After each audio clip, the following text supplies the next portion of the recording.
It's hard for us to remember when we were simply a soul, hanging out in the universe, enjoying our experience, looking down at this planet Earth.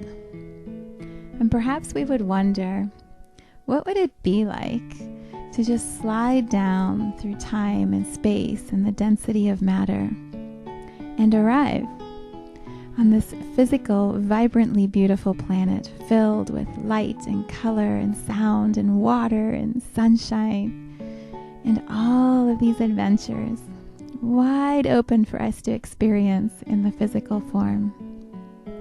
Each of us guiding one another and walking side by side in community. What would that journey be like? Welcome to healing our souls.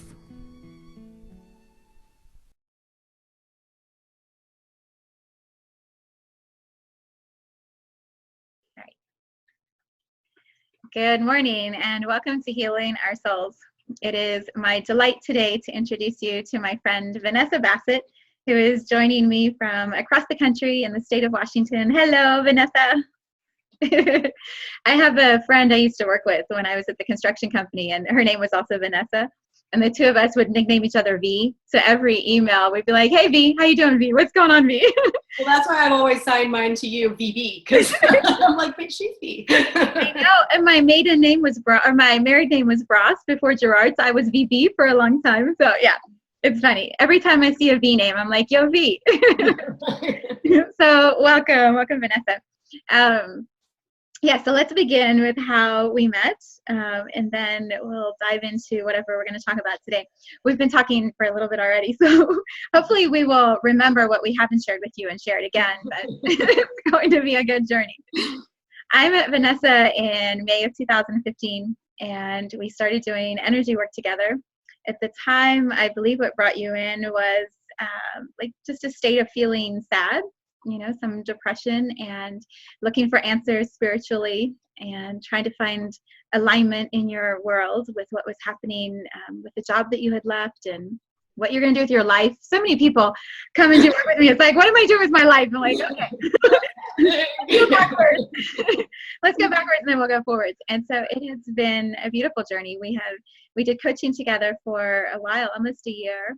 And then you started doing some programs that have just expanded you in the most incredible ways. And you're about to complete one now, which is really why I reached out to you and said, it's time. Like, you got to get on the show and you got to talk with me because you have so much wisdom to share. And you have changed and healed and stretched so powerfully in such a short amount of time, and that is what I'm excited to have people learn about you. And yeah, we've also become really good friends along the way. So V and I. So yeah, where would you like to start? Do you want to go back to when we first started doing our work together, perhaps? Sure. There were a lot of things going on in my life.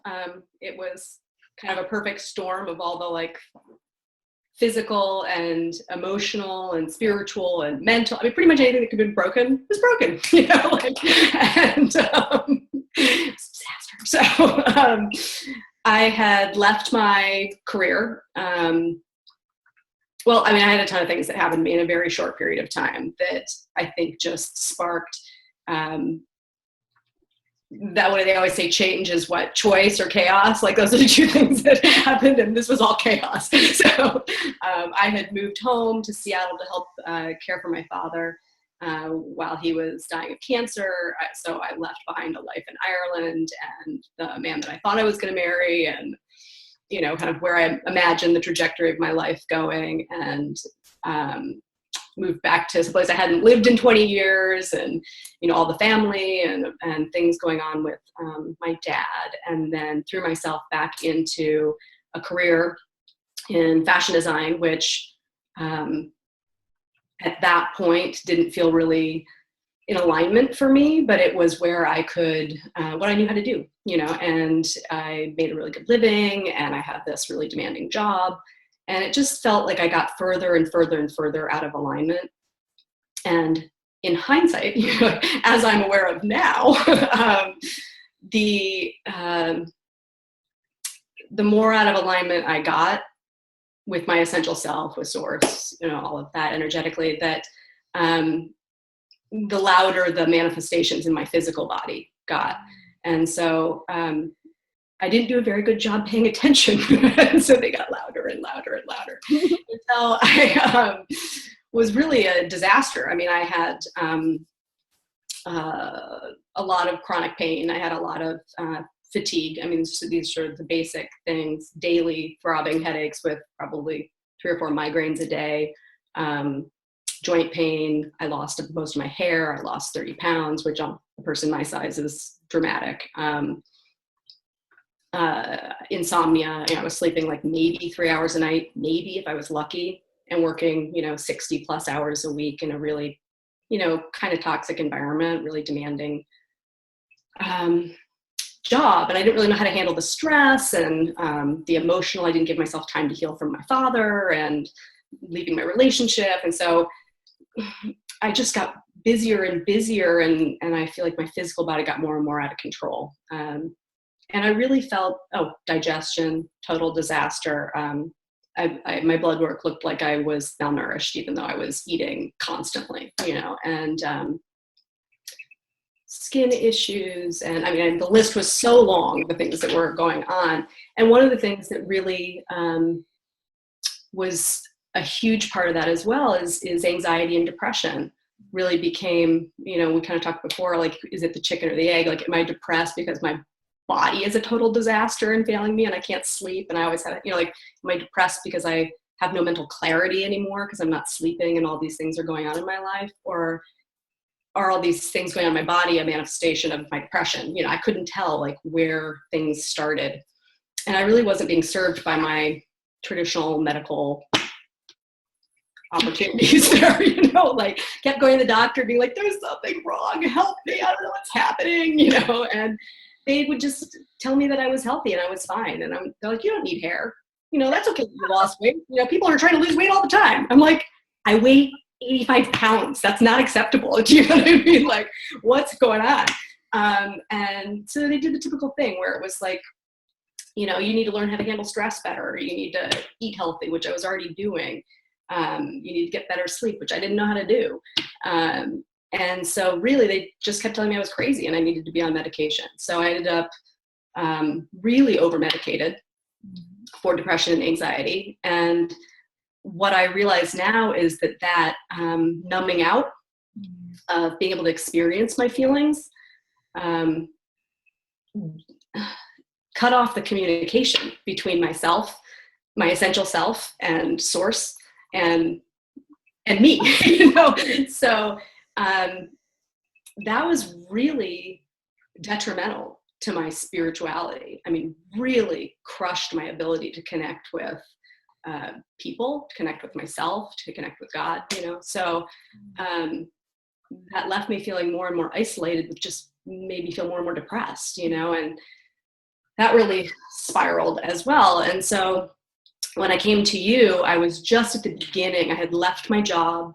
I had kind of hit that rock bottom where I had decided, like, this needs to be handled. Nothing else is more important. Like, I need to handle myself and I don't know how to do it. So I'm just going to hide in a little cocoon in my house till I figure it out, And, it was a tough year. It was a really tough year. And I'm so grateful. I mean, like, so unendingly grateful for the work that we did together, and continue to do as friends and, coach and client. But I started to see a naturopath, and she helped me kind of from on the physical level, from a holistic place, put together what was going on. I had some really basic physical things that were happening in my body. I wasn't imagining it. It wasn't because I was depressed. I wasn't crazy, that, I had candida, which was an intestinal yeast overgrowth, which some of the symptoms of that are depression and anxiety. And I had all the markers for Hashimoto's. So I had a hormone imbalance, adrenal fatigue, and a hormone imbalance that was causing the weight loss and the hair loss. And again, symptoms of that are loss of mental clarity, depression, anxiety, so all of these physical things that were happening were causing that, but also my out of alignment from my from my essential self and source, like really were being communicated through those things, you know? So it's this amazing, like cyclical back and forth that, you know, I've come to realize can't be separated. You know, we can't just deal with our spiritual and ignore our physical body. We can't just deal with our physical body without addressing our mental, emotional, and spiritual self, you know? And so I got amazing help, you know, on the physical level through this naturopath, and started healing through nutrition and supplements and things like that, and lifestyle changes in that way. And within 2-3 months of these dietary changes that I made, like 80% of my symptoms were gone. I mean, it was just incredible, like what changed for me physically. And that opened up the possibility for me to start to see, become more self-aware, and to see like what part of this is me and what part of this is something else, and where can I, without the massive headache and the panic attacks and the chronic pain, like I could actually start to figure out, you know, like what my feelings were and what I wanted in the world, you know, like when you get off of survival mode, you know, like I just felt like walking down the street without like falling asleep in traffic was an effort before. And when I started to like peel away those physical impairments, you know, I could start to reconnect with my true self in a different way. And that healing, then I realized that healing really needed to happen. And that's when I reached out to you. And so that was really my first experience with energy work. You know, it's something that I've always felt connected to without having any vocabulary for it or formal, you know, exposure to. And so, you know, I've always been very sensitive, you know, empathic in that way, felt the vibrations of nature or the sunrise or the people sitting around me, you know, that I didn't realize how much I'm slamming on the table again. Actually, can I ask you what I would love for you to share, if you're willing, is the story you told me about when you would hear the rain as a little girl and you would go outside? Well, I've always, the rain or the mist thing, like that. Okay. Well, I've always felt very connected to the rain. My mom called me a raindrop for a long time because that was I wasn't a ray of sunshine. I was a raindrop. You know? But no. But I've always felt really connected to water, and the rain growing up in Seattle was an ever-present part of my life. And there's this, gosh, I don't know how to describe it in an intentional way. These things just come out of me when we're talking. Repeating them later is hard. So I love that the rain has always represented to me this this place where the infinite and the finite meet, that we can see our relationship with source energy or universal consciousness in the way that the rain returns to the ocean. You know, there's this vastness to the ocean where each molecule of water is inseparable, and it's all one thing. It's all the ocean, you know, it's all water. And water goes through this incredible cycle, like we go through our soul cycle, like we go through our lifetimes of experience where we change shape. We're always essentially the same thing, but we're always made of ocean, you know, we're always made of water if we're the raindrop, you know. We come from that, we return to that, we carry it with us every incarnation we're in. So as water from the ocean becomes a cloud, becomes rain falling, becomes mist, becomes water that we drink, becomes part of a person, gets into the soil, you know, like it just goes through these incredible different physical manifestations, but it's always both individual molecule of whatever and vastness of ocean in all of those spaces. And so in particular, I've always felt when it's raining and I'm standing in rain, I get goosebumps just thinking about this, but in standing in rain or a beautiful misty morning, that the world is connected in this incredible way, that when there's mist, for example, like all that water, you can see all of that source energy, you can see all that vitality, you can see the little spark of individual in this vastness of connection. Everything is touching when it's misty out, that all the space between things we think of as individual are touching. And so that connection is always there, that when we talk about that with energy or vibration, that me and the tree outside my window right here in front of me are connected but I can't see it, physically see it. When it's misty or raining, I can see that connection. I can see that like that water touches the tree and touches me at the same time. And so I have loved it that like makes all that energetic physically tangible, and to me that's always been really beautiful. So especially when I was a kid and well, I say kid, but really I still do it. If ever I'm releasing energy or I'm sad or whether it's tears of joy or tears of sorrow, that if I can have my tears combine with the rain, like if I'm in the rain and they're both falling and they become one in a river down the sidewalk that then eventually returns to the ocean, that to me that like I can let go of that and return that to source in that way. And that's always been really healing for me. So I think I've always had these sort of connections to, like, I feel my spirituality on a really physical level. Like I'm such a physical person. I was a dancer when I was young. Well, I'm still a dancer in my heart, but I'll always be a dancer. But, and physical affection is really important to me. Physical healing is really important to me. And I think that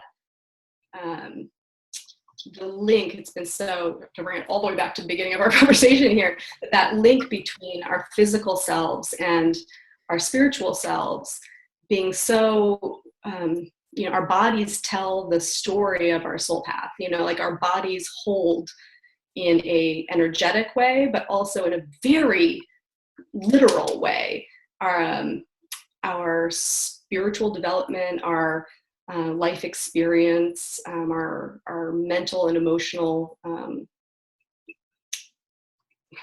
place. I don't know, that we can read our bodies, and so it's important to heal our bodies and our souls simultaneously. I think that's something that's become so clear to me now, and something that I want to do in my own work, is to be able to help people find those patterns and that way of reading the communication. How do I say that?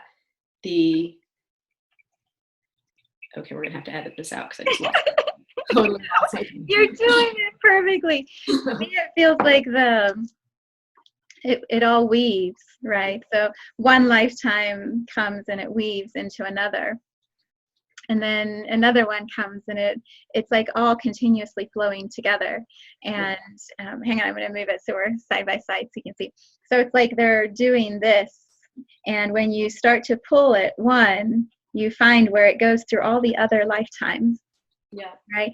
And that's a lot of what you and I were doing, is your body's going, oh, like the heart chakra is locked up. We are not looking at the heart chakra, Viv, not going there, not touching that. Right? And we would look at something that's happening in your solar plexus or something in your throat. And of course, it winds right back to the heart. And so we'd pull a little thread and all these stories would come forward. Mm-hmm. I was amazed right away from the beginning of our work together how thin the veil is between you in this lifetime and all the other lifetimes that you've lived. Like you could just pop in and out and remember and feel a story from another lifetime, and we would see how, oh, that's why this is showing up now. And you move through them so quickly. Your intuition and, as you said, like your ability to be an empath gave you this access to all of these places that you have been and lived. And like you said, you were holding the stories, the spiritual stories, in the physical body. Yeah. And of course, it's all connected. Yeah. Yeah. And did I say that well? Yes, you did. Okay. Yes, you did. Good job. I get an A. Yeah. You were doing so well. I'm like, oh my gosh, I don't even want to interrupt what you're saying. It's so beautiful. Yeah, go ahead. I'm long-winded, you know me. I never had an hour conversation. Yeah, I think that thin veil growing up was really confusing for me. You know, that feeling the presence of the lifetimes, you know, whether, you know, we were talking earlier today, you and I, about like that legacy of, you know, what we pass on to our children, you know, and so there's the legacy that you receive from your mother and your mother's mother and that, but then there's also your own lifetimes. And so you've got both of those to juggle and heal. and then also, I think one of the things that was really, that you really helped me with, it's been something I continue to work on, but really I became aware of more in our work together and really have done some huge, fast healing on, was knowing where my own boundaries are, you know, energetically, and what's mine and what's somebody else's. And that's been, and what my role in that is, just because I can feel your pain, or I can see that you're out of alignment, or, you know, that something isn't in integrity with you, or is that my responsibility? You know, because I can feel it and I can see it. Do I need to carry it? Do I need to hold it? And obviously the answer is no, but like, it wasn't obvious to me before, you know? And so I think that Pause. Let's just say Vanessa just stated a truth. No, it is not your responsibility. Hey, everybody, not yours. And it's really important to learn it's not yours, you know, because what's yours is a lot to deal with. What's everybody else's is their work. And can you give me an example of that? Would you mind? Yeah, I think that in, I'm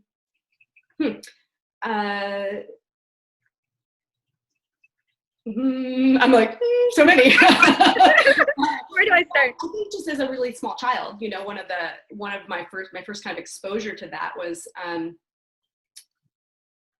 I grew up in a household with two incredibly loving parents that were really devoted to each other and to us, to their children, and but also both carried this sort of legacy of self-sacrifice as being the greatest expression of love. Mm-hmm. And so there was a story that I remember hearing as a child that I finally realized was like the worst love story ever, you know. And it's called The Gift of the Magi, and it's essentially, if you're familiar with it, it basically of this couple that loved each other so much, and it was Christmas time and they wanted to get each other gifts, and so, like, you know, they basically each gave up their prized possession, the one thing that they had in this world, in order to get a gift for the other person. So they both ended up with useless gifts because they couldn't, you know, she ended up with a hair comb for the hair she cut off, and he ended up with a pocket watch he got rid of. And I'm like, that's terrible that they had to give up their essential, like, prized possession, which, you know, I'm reading into it now. I'm like, they had to give up their prized possession is their own soul, their own essential self, their own connection to, you know, source, whatever that is. That's my prized possession. So, you know, to give that up for someone that they love, and then they're both end up with something they can't use, and they just know that the other person's willing to sacrifice for them. Well, that's terrible. But this is the legacy of, like, love that my parents were given, and this is what they've passed, you know, we're living with each other. And so they were both willing to sacrifice for each other.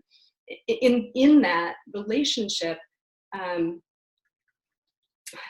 I then felt that I needed to sacrifice myself for everyone I loved, and I'm an incredibly loving person, so that was really hard. You know? Like, there wasn't enough of me to sacrifice. You know? So, but also then I feel like I was really aware of both of my parents'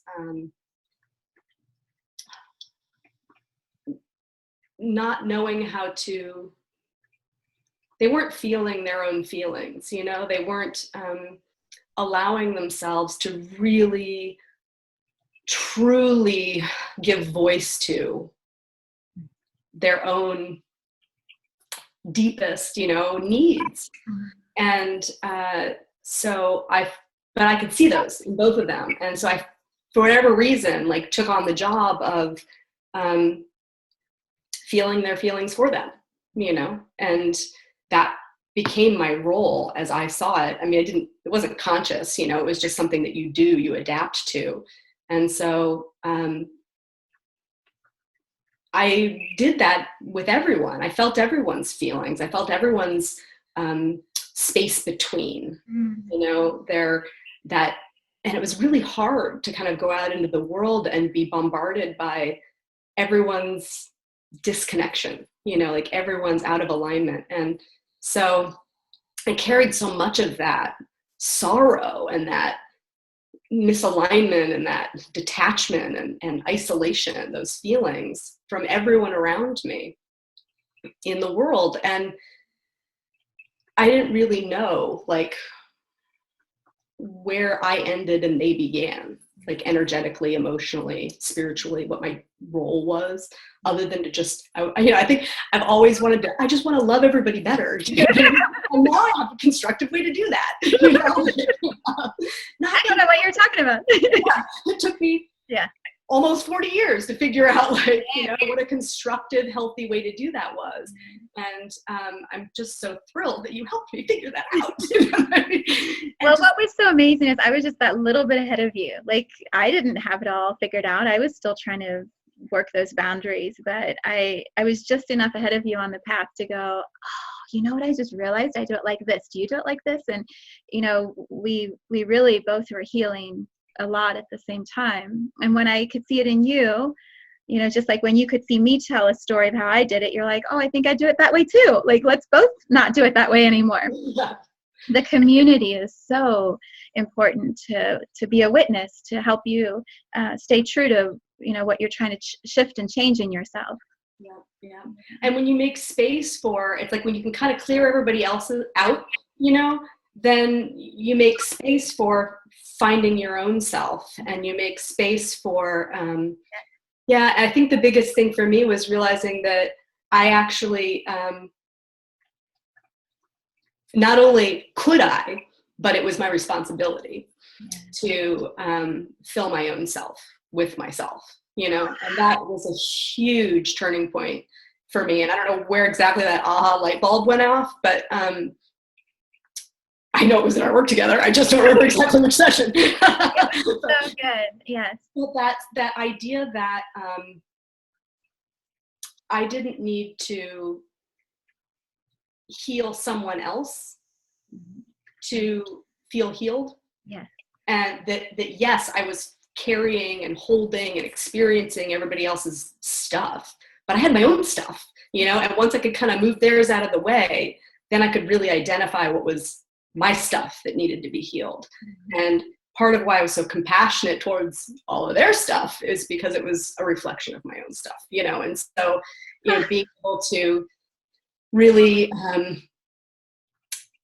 feel the sovereignness of like, this is my sphere. I can choose to let you into it. I can choose to be, you know, connect with you, but it is my responsibility to fill myself, and not through validation from somebody else, not through healing somebody else, not through being healed by somebody else, you know, but that I needed to figure out what the source of that energy was for me. And I realized that how disconnected I was when we first started working together, and we were just doing basic, you know, grounding and energetic boundary and, you know, receiving source energy. I don't know if you remember, but it was so hard for me to receive source. I mean, it was like umbrella over your head.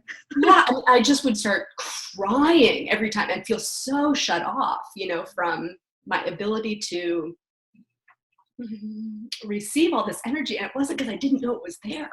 It just didn't know how to access it. And it had been so long, which is so kind of hilarious because I'm so connected on a natural level that like at what point I turned that dial all the way down, I don't know. I don't know when I closed myself off from that. But how is it that as a child I could like lay on the grass in the rain in my backyard and like feel the entire world pulsing through me? Do you know what I mean? And yet I didn't know how to feel, and it came down to worthiness. It really came down to self-love, which was another big, that's what I ended up needing to heal in myself that I'll, continue to work on, but feeling worthy of being nourished in every aspect of my life is something that I'm still coming to terms with, and have made great strides. But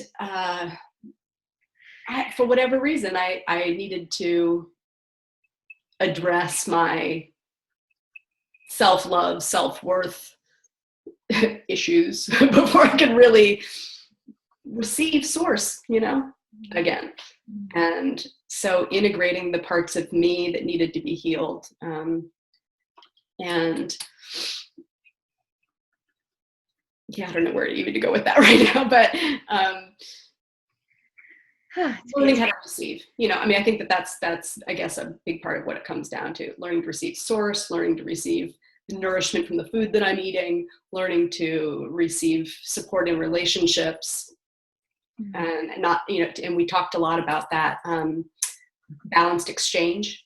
That was something that we really talked a lot about when we were working together, is getting that balance right and getting that flow, to where it wasn't all giving or all receiving, and that it was okay to receive, that didn't make me a bad person, that I wanted, that I needed, that I, like wanted to be full, like didn't make me a bad person. And that's so weird that anyone would think so, but we all secretly think so. Like, I don't know what that's about, but the origin. Can I share something? Please.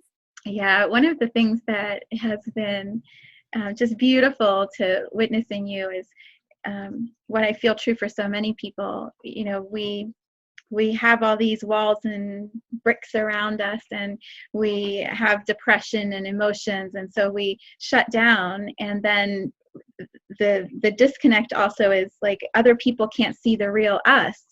It's not only we're keeping them out, like they don't get to see the beauty of who we are because we're so walled up. And I listened to you when you were talking about being in this oneness with the rain and the ocean and the water. Oh my God, Vanessa, if you couldn't express that to the world, like the world would be less than.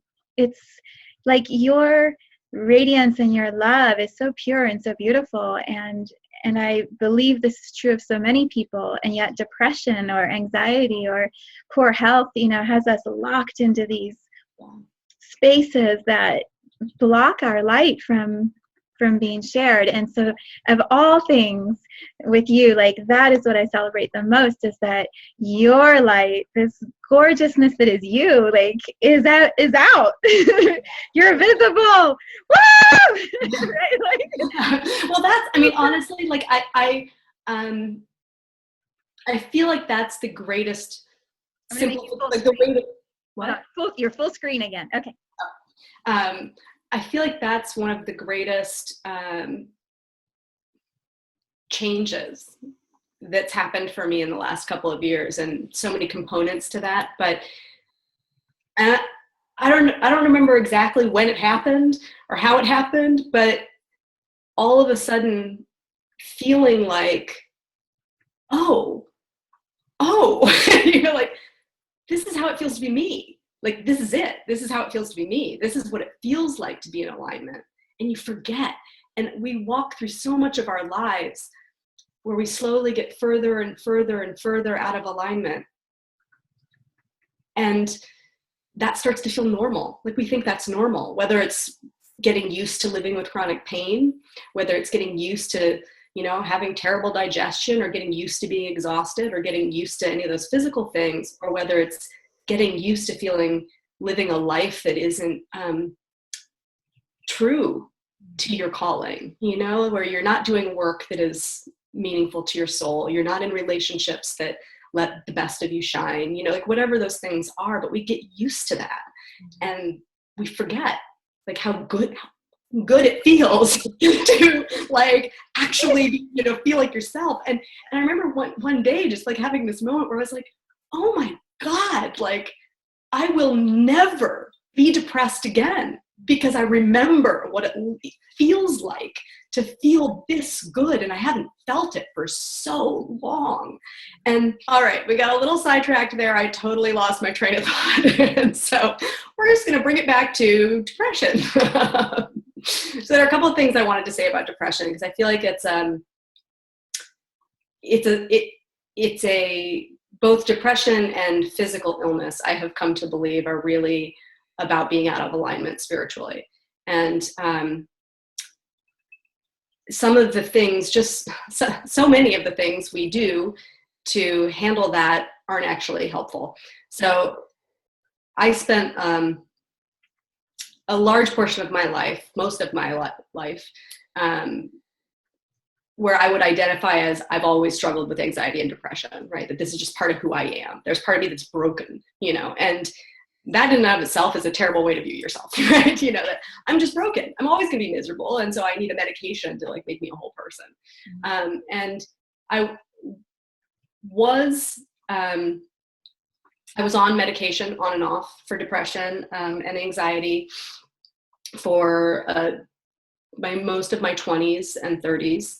And then most recently, before like this giant shitstorm of stuff happened in my life before I met Biff, I was very, very heavily medicated. And it was, I'm not an angry person. Like I can look back on my life and really be grateful for all of the experiences I've had, and positive, negative.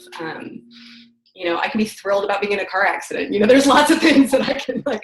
I don't get angry about stuff. It's never been my thing. And the only thing that I can be a little angry about is how much medication was pushed on me as the answer. And all that does is numb you out from your ability to hear your essential self speak, hear source call to you, you know, that there's a really important role that our emotions play in our lives, that it's, you know, kind of think of, you know, your emotions are, and in realizing this, the role of my thoughts and my emotions, I think was an incredibly powerful turning point for me in handling anxiety and depression. That one of the big ahas that I had about medication, because it was something, I was definitely one of those people who, you know, believed in, you know, better living through pharmaceuticals for a really long time. That I thought that I was very judgmental of my own emotions. I had always been told that I was too sensitive and that, you know, kind of over emotional and these things, and realizing that was actually my superpower, that I pay attention. That's my superpower, you know, like, which is secretly why everybody I love most is a healer or an artist, because we're just people who are paying attention, you know. But sorry, that was a segue, but or a rabbit trail there. But anyway, the realizing how much the medication was a Band-Aid on not actually knowing how to utilize my emotions as this incredible gift and this tool, that there was this communication. And, you know, my communication was constant and on volume 10, you know. Some people don't get very much communication. Those of us who struggle with depression and anxiety are often the people who just have the volume turned way up on paying attention to the world and our own feelings. And so when we're out of alignment, we're really out of alignment, and it's painful, you know. And when we feel everybody else's lack of alignment, that's painful. And there's just so much that we don't know how to process, that we're told, or we're given these, we outsource our own power. I guess that's the thing, is that we're waiting for somebody else to tell us. We do this in the medical, or Western medical, what exchange, I don't know how you say that, often, that we go into our doctor, we're saying, I'm feeling these things emotionally, physically, whatever. And then we wait for them to do tests and come up with a diagnosis and go, you're right, you are feeling those things. Or, you know what, you're not feeling those things. You're just nuts, and then we take whatever they give us for medication, and that's supposed to be it. But really, we're just numbing. We're just putting a Band-Aid on the root of what's really going on. And so, I was given that Band-Aid. I mean, I had a stack of Band-Aids that was this tall coming off me, the more I turned the volume down on that communication, the harder the pressure, that momentum was building up inside of me, because it needed to be expressed. It needed to be, I needed to be told, and I wasn't listening. I didn't know how to listen. I didn't know what language it was speaking, and so it's one of the incredible journey that I've been on this last couple of years, is to learn the language of my own soul, learn the language of source, learn how to communicate, that it's a partnership, that our physical health is a partnership with our bodies, our spiritual health is a partnership with, universal intelligence or source energy or God, or however you want to call that, that we're part of this greater thing. We're made from this greater thing. We're intrinsically linked to this greater thing. And the further out of alignment we get from it, the louder that communication is. Kind of like the, gas gauge on your car, the check oil light. You're driving down the road and the check oil light comes on. You don't disable the electrical thing that's going to show you that the light's on. You don't put a big Band-Aid over the, get gas sign. Like, that doesn't help. And that's what the medication does. It just numbs out that communication. And but that feeling of that separation then from source energy, from my authentic self, from my own soul, created a vacuum in me that was just so devastating. And of course, the answer to that was more medication, And so I got to the point where I actually had like a massive break, like I don't want to call it a psychotic break, but I guess that's kind of what it was. My sister had to come save me in the middle of the night having this total episode. And after that, like, I'd been begging my doctors to take me. I was like, this is too much medication. I can't do my job. I'm like swimming through jello. I can't connect to people. This doesn't feel right. There's part of me that knows this isn't how I'm supposed to be living. And my doctors wouldn't take me off the medication. They didn't believe me because I was still really struggling, like you're working too hard, at basic survival. So, you really need this and we don't want to take you off. And it wasn't until I had this massive, like basically overdose on medication that I chose to take control of my own health in that way. And I decided that I was going off the medication, and whatever was on the other side of medication was more important for me to handle, and that I never wanted to feel like this medication made me feel again. And so with the help of my lovely pharmacist, we tapered me down, but it took a long time to get off that medication. It was, on a physical level, it's like going off of heroin, like your body gets really addicted to those things, and it's terrible. The withdrawals are awful. And so that year that I spent, after I left my job and started working with you, I was going through the detoxing, my body's response, and the reawakening of that communication with my soul, and the reestablishing of my connection to source, and knowing how to navigate the world as sensitive as I am in a productive way. And so it was horrible and painful, the whole thing, but it was liberating and empowering and juicy and beautiful and expansive also, but I was ready, when I came to you, Viv, or when you came to me, when you dropped into my life, it really was like exactly what I needed. I didn't even know what I was looking for. I just knew I couldn't do that part of it on my own. And I love you. yeah, I love you too. And I'm like forever grateful, really, truly forever grateful, because you gave me tools to navigate that.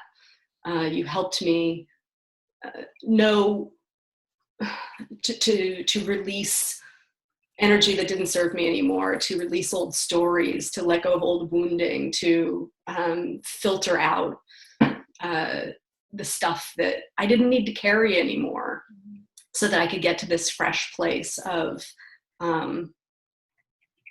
listening again and experiencing the world without all this shit in the way, you know. Can I say something? Yeah, please. Yeah. First of all, like, I honor your journey because you're badass.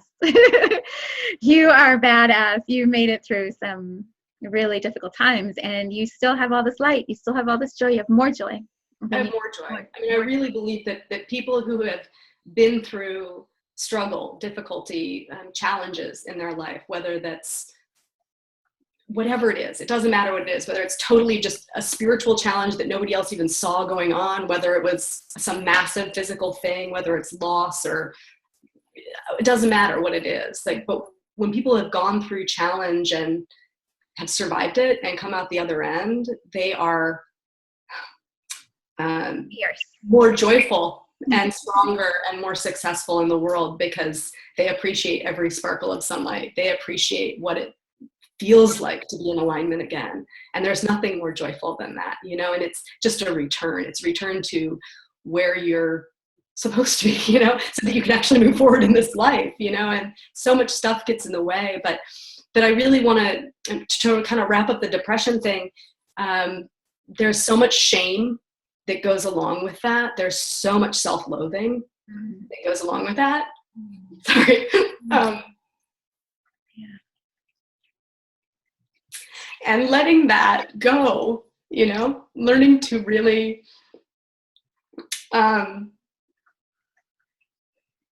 love and appreciate myself, and to not feel like I had, you know, at 41, I'm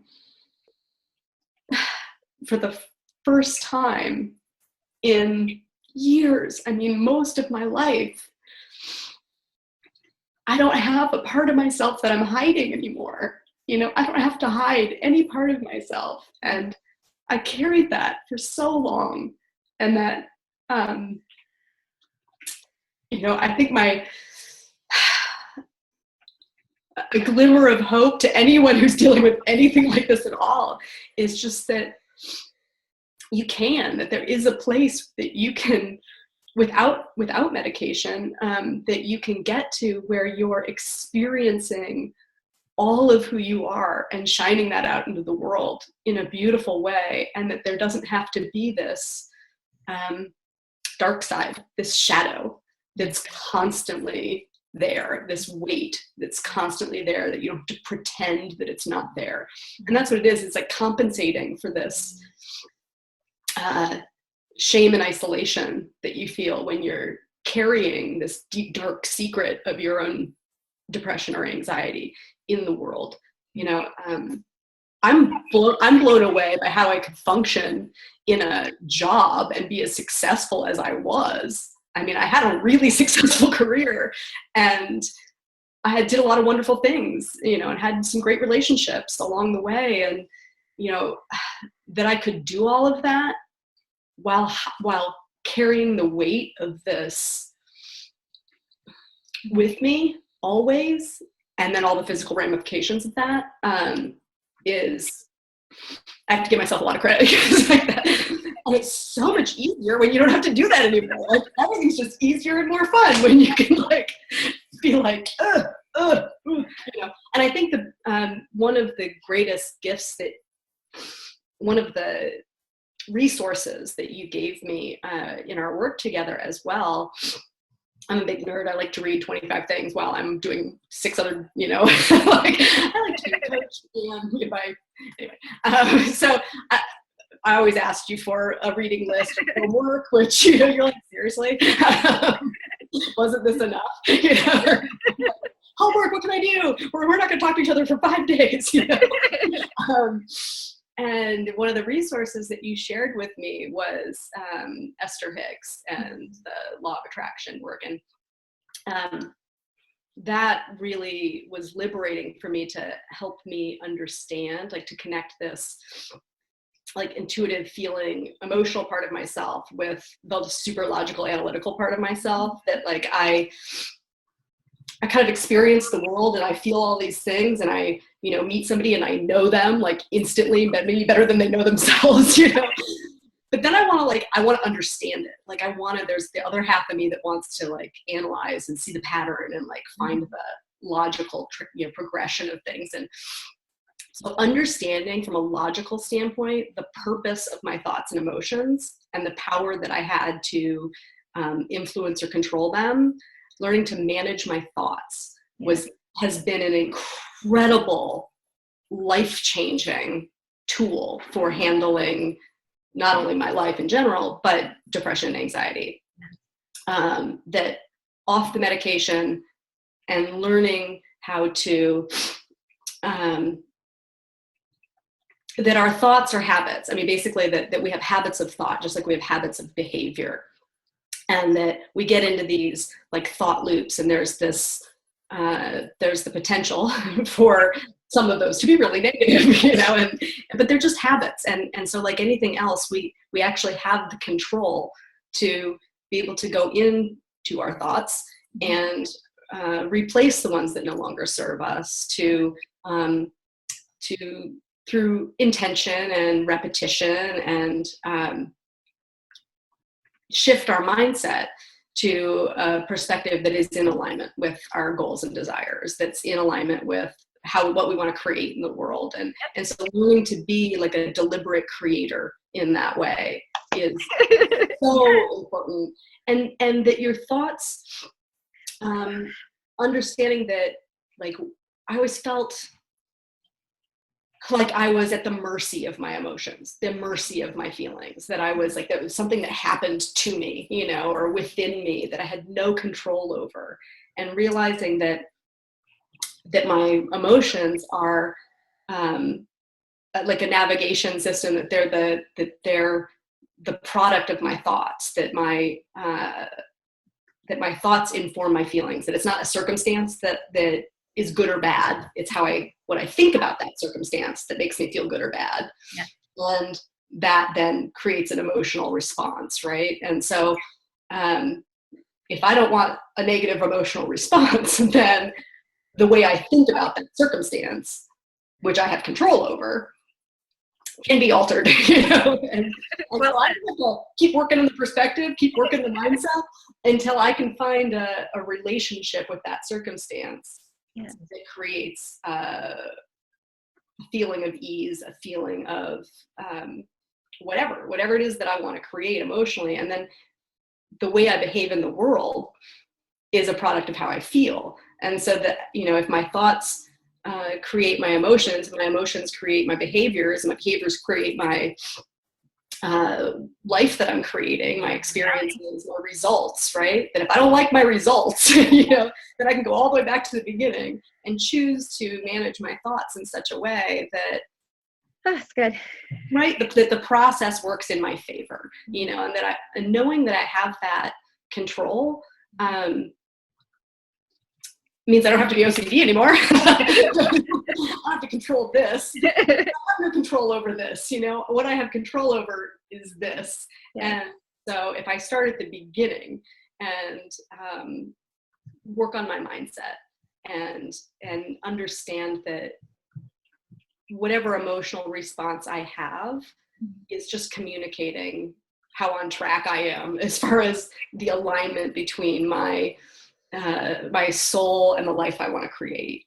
And so when essential self or my soul or, you know, source through me feels disconnected from the life I'm meant to live, the life I'm creating, what's going on around me, then I'm going to have a negative response. And that's productive, that I can be grateful for that, like, terrible feeling, because that lets me know that oh, this isn't working for me. I need to make a change, and so when we numb that stuff out with medication, then we don't know how to make change in our life. Like that's that greatest communication is our emotional response, and that we can be in a position to, it's just relationship. I guess it all comes down to relationship and communication, right? That our relationship with the outside world, our relationship with our inner self, and our relationship with source is all a partnership and a communication. And so if we can learn to listen and respond lovingly to ourselves. Ooh, this is one of the things that that I've gotten in the habit of saying to myself daily, that in and of itself is such a mindset shift. But just in the topic of treating yourself sort of with loving kindness and a partnership kind of way. But if you can wake up each morning and look at yourself or look inside and say, how can I love you better today? How can I love you better? It's a beautiful thing in a relationship with another person. But I don't know, it just shifts things. Like, what do you really need? It's a way of asking, what do you need today? What do you need? And what can I do to serve that? And so to treat yourself with the same love and compassion that we so easily expend in the world. People in this kind of community don't have any trouble giving. We don't have any trouble looking outside of ourselves and seeing beauty and seeing source and seeing worth and seeing value. Like we see that so easily in other people or the earth or nature, whatever. But why is it so hard sometimes to reflect that in? If we can give ourselves even just a small portion of that compassion and respect, then we really can heal the world. I really do believe we can heal the world, but we got to start, inside, heal ourselves first. So I love that that's the work that you're doing in the world. That healing our souls is the world peace start. Healing the environment. I just listened to you speak, and my heart is just so full and so happy that you're in this place. Yeah. Oh yeah. A little bit more fun than where I was 2 years ago. And I loved you then. No. Thank you for loving me then. I was a little bit harder to love. But, you're always easy. Shadowy, man. But so I would love, let's take maybe 5 more minutes, because I know it's a Sunday when we're filming this today, and you have assignments to finish today for other teachers. Can you tell us where you are, what you're working on? This is what I'm so excited for people to learn about you. And I'm going to put you back on full screen so you can talk about what it is you are now bringing to the world, which is so good.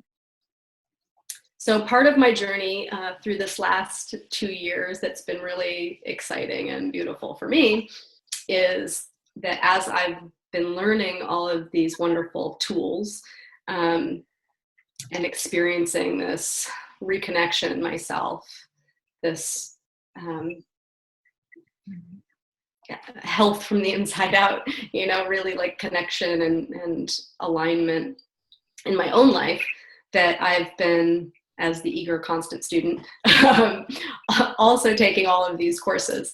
And so I started out by taking an apprenticeship in wildcrafting and herbal medicine. And wildcrafting is essentially foraging for your local native plants for their nutritional and medicinal use. So we're out in the local forest and we are harvesting the wild plants, the native wild plants in that area, and learning the botany and ethnobotany of their medicinal and nutritional uses, and how to sustainably harvest them and process them into medicine and food, and then what that does for your body. And it was a wonderful experience because it was a beautiful tribe of people. I got to be out in nature. I learned so much about the energetics of plants, as well as the practical uses for plants, and just the remembering that happened for me of what it was like to be a healer. Viv and I have talked a lot about my, past lives as a healer in different capacities. And I think that probably the most essential role that this wildcrafting played for me was to get me outside and to reconnect with nature and to feel that connection with the plants and the natural environment and its ability to heal us on a physical level as well as on a spiritual level. And that and to reconnect with my own calling as a healer. And so I spent a year out, doing this wonderful experience and sharing, I get to share that medicine and knowledge and with my family. My sister and her kids call me Nurse Nessa sometimes because like I always have a remedy in my back pocket for that. You know what I mean? They're like, they get a boo-boo or something, a scrape or have a cold or need pain salve and they call me. And I love that. I love being able to share that. And I love the sustainable nature of it. I love the self-sufficiency that it also really ties into this like empowerment thing, that the personal responsibility, like understanding how to utilize your environment and have a relationship and partnership with your environment. So that sort of set me off on this track of natural healing and nutrition and understanding how to heal our physical body in a way that was also spiritual for me. And so the next program that I did that I'm finishing up now, I'm getting my certification as a health coach and life coach through Health Coach Institute, which is just an amazing, amazing group and has been such a vital part in my own personal development these last 6 months. And that program really, you can do with it as you will. It's set up to be a coaching modality and nutritional education. But for me, really, how I plan to utilize that education is to really approach physical health from this holistic standpoint that really nurtures that intrinsic link between our spirituality, our mental, emotional, spiritual health with our physical body. And healing our physical body is like a meditation. It's this incredible physical, tangible way to recognize the patterns that play out in every aspect of our life. And so we approach it as in a holistic way to nourish every aspect of your life in order to heal your physical body. And that's, starts with mindset, and there's a foundation of nutrition and lifestyle changes that we can make. But for me,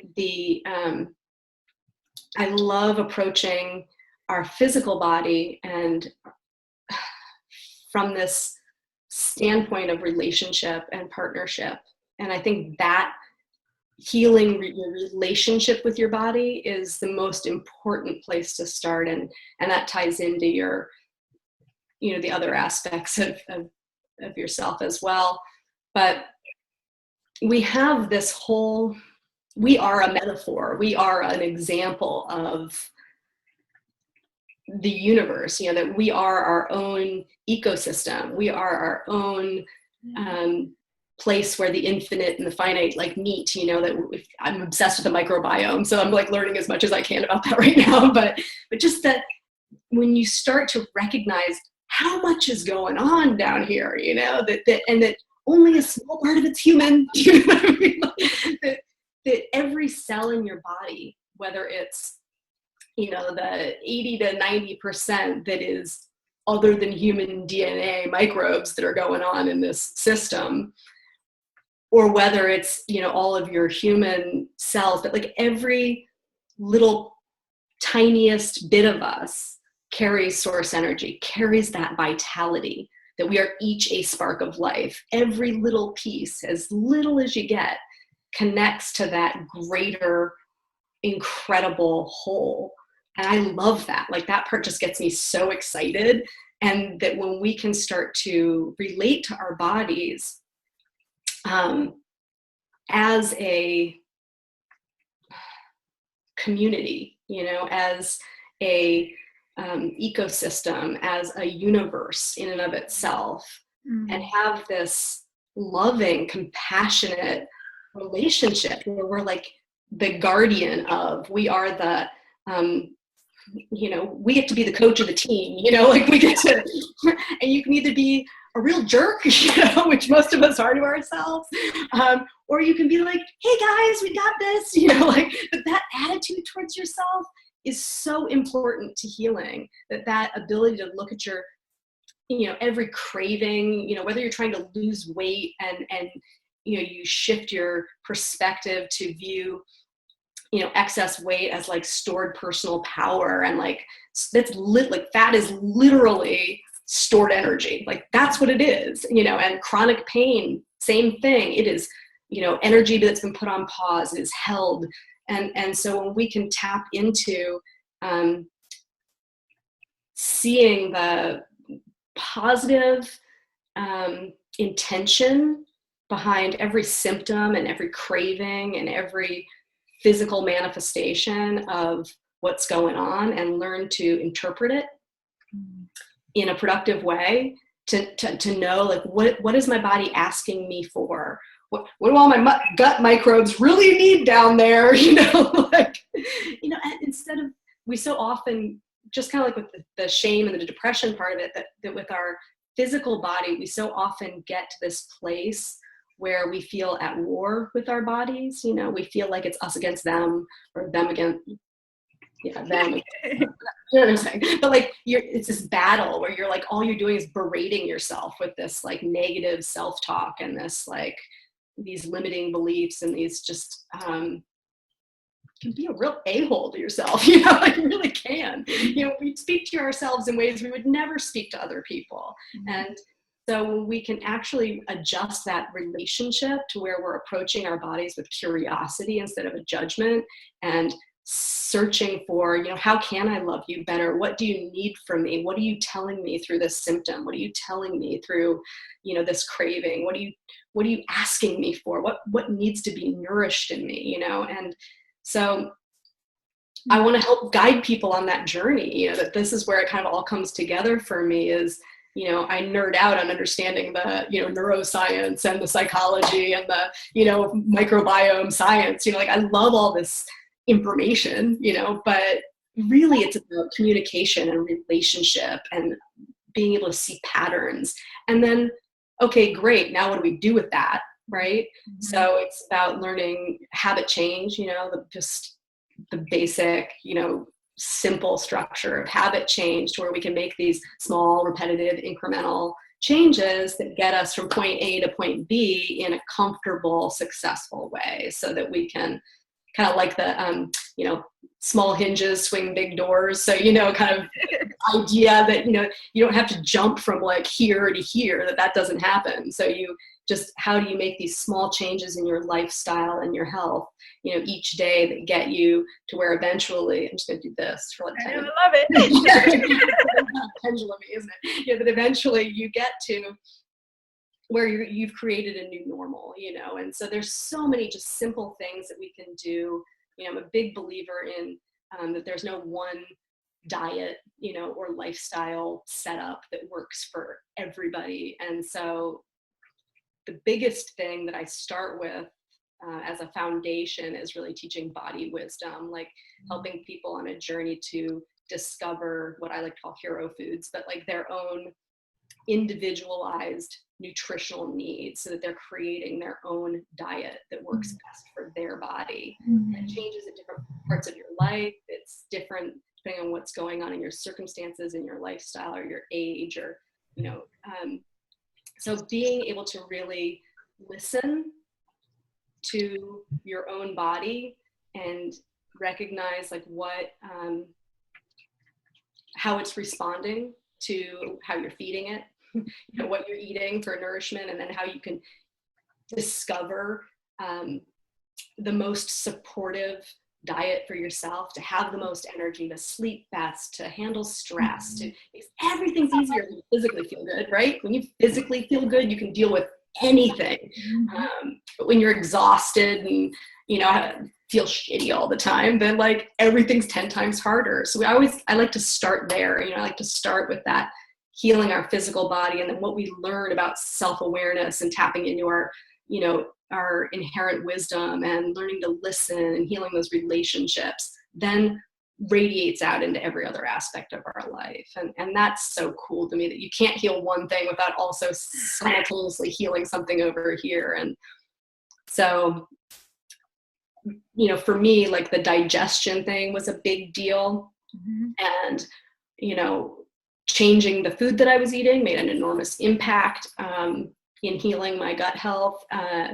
But also, I also needed to heal my own relationship with myself. And I also needed to learn how to receive nourishment, and so like working on those two things at the same time allowed me to properly heal my digestion from a spiritual, energetic standpoint, and also from this like really practical physical standpoint at the same time. So I want to help people on that journey of bringing it all together, and super excited about it. I'm really excited about it. So that was a long-winded, because I think I love it. So how do people find you? Well, right now, This is putting you on the spot. in the very near future, I will be setting up, I'm kind of at that like exciting stage where I'm working with my first clients and finishing up my certification. And so I've been very busy doing that, but my next steps are setting up a website and a Facebook page. And so that is soon to be coming. Right now, my personal Facebook page is probably the easiest way to find me. It's Vanessa Bassett. They can find you in the Soulshine Tribe.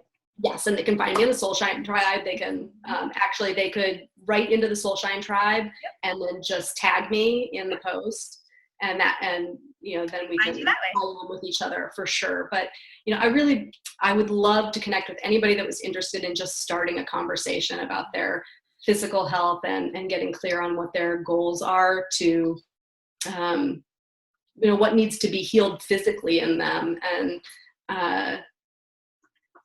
so that I can understand how I could be of service in that way. And so I'd be thrilled to start a conversation that anybody that'd be interested, whether it's about digestion or, chronic pain, or handling stress on a physical level, or hormone imbalance, or autoimmune disease, or these are all things that I've dealt with personally, or depression, depression. Oh, sorry. No, I was just going to say depression is a big thing that we don't often realize how much power we have through simple, natural things to bring our bodies into a supportive place, to nurture our physical health so that we are at our best to handle anything else in us that needs to be healed. And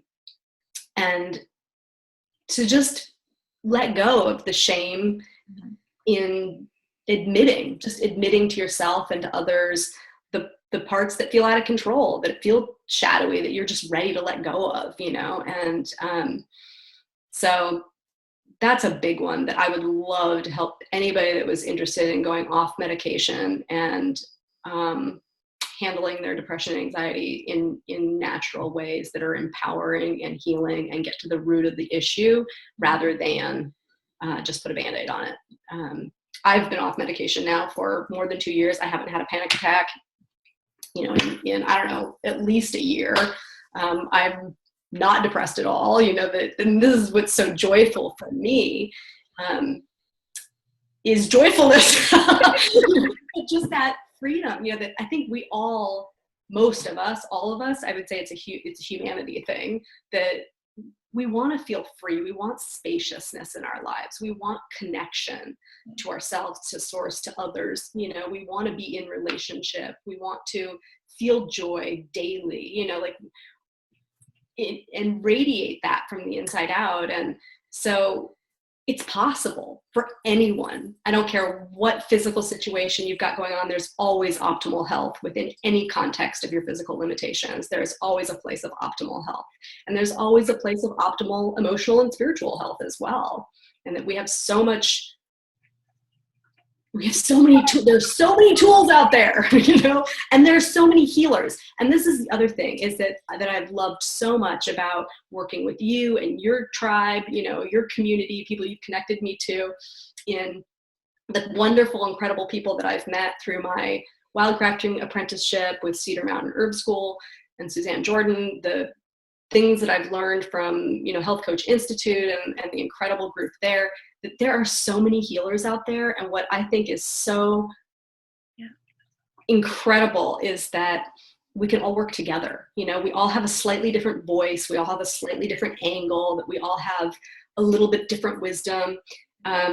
It's all the same message, you know, it's all the same thing. We all have the same goal, but each individual that needs healing is going to be ready to hear it in a slightly different way, ready to approach it in a slightly, you know, different modality. And that as many coaches and healers as we can get going on out there, you know, that it might take you might talk to 10 different people. You know, if I'm not the right person and you've got physical health stuff, I have a truckload of awesome like health coaches that I know that have slightly different, you know, niches and slightly different approaches and slightly different personalities, you know, that people can connect to. And I love that I have this network that if, you know, a coach and client relationship is a relationship. It's like dating, you know, you have to feel comfortable with them. It doesn't matter how brilliant a coach is. If they're not the right fit for you, then you're not going to hear the message, you know. But I love that I have this network now of all of these people around me that have the same goal, and that we can work together, you know, that I can meet somebody and be like, oh, you know who you'd be perfect for? You know, it's like matchmaking. You know? You know, well, that's why I love these videos so much. You know, it's this chance for someone to hear us talk and to hear your story and go, oh, my friend has been suffering with depression for like ever, and now I can show them that there's this other way to do it. And so your video, your story can inform other people who I don't even know. It's just, you know, you build community through story. And that's why these videos are, I mean, they're my pleasure. They're my joy. I'm like, yes, I get to talk to Vanessa today. We're going to talk about how awesome she is. And I get everyone around me to see how great she is. Like, it spreads. Joy spreads. Joy's contagious. You know, love grows. So I love that you took the time and shared everything, and you're so vulnerable. Totally not what I thought we were going to talk about today. I'm like, you know, herbs and digestion and nature. That's what I thought we were talking about today. Maybe apparently this spirits, you know, like we can do a whole other one on like. But this is what was needed. This was perfect. It was perfect. And I'm sure there are people who will resonate with what you shared and find hope. Good. So, oh, my love, you are so amazing. Thank you for sharing with us. Thank you for helping be one of my. Thank you for being one of. For being a V.